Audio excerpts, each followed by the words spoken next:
जी जी, इस वक्त हम सिविल लाइन पे मौजूद हैं जनाब, राजा शहजाद साहब की शॉप पे मौजूद हैं। हम अप्रिशिएट करने आए हैं माशाल्लाह।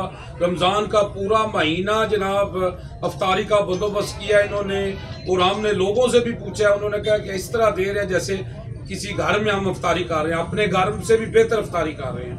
तो जनाब ये इस तरह के काम माशाल्लाह बहुत अच्छे काम है। हमें जनाब हम इनको अप्रिशिएट करने आए हैं, अल्लाह इनका कबूल करे। तो जनाब ये आज हमने कुरान पाक ये रमज़ान के महीने में नाजिल हुआ है और हमने इनको ये गिफ्ट करना है। इससे बड़ा गिफ्ट कोई नहीं है, क्योंकि अल्लाह कुरान पाक में फरमाता है कि ये मेरे पास महफूज है और इसको कोई बदल नहीं सकता। अगर कोई जो इस पे अमल करेगा उसकी ज़िंदगी बदल जाएगी। तो मैं क्या बयान करूं सल्लल्लाहु अलैहि वसल्लम की शान में।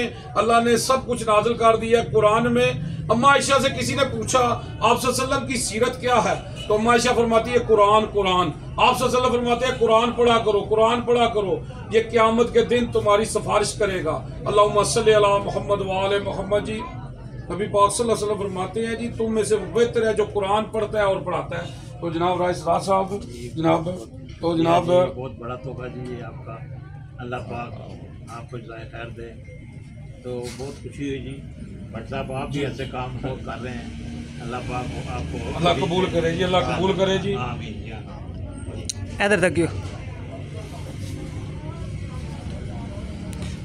एक थोड़ा साथ भाई, इधर साथ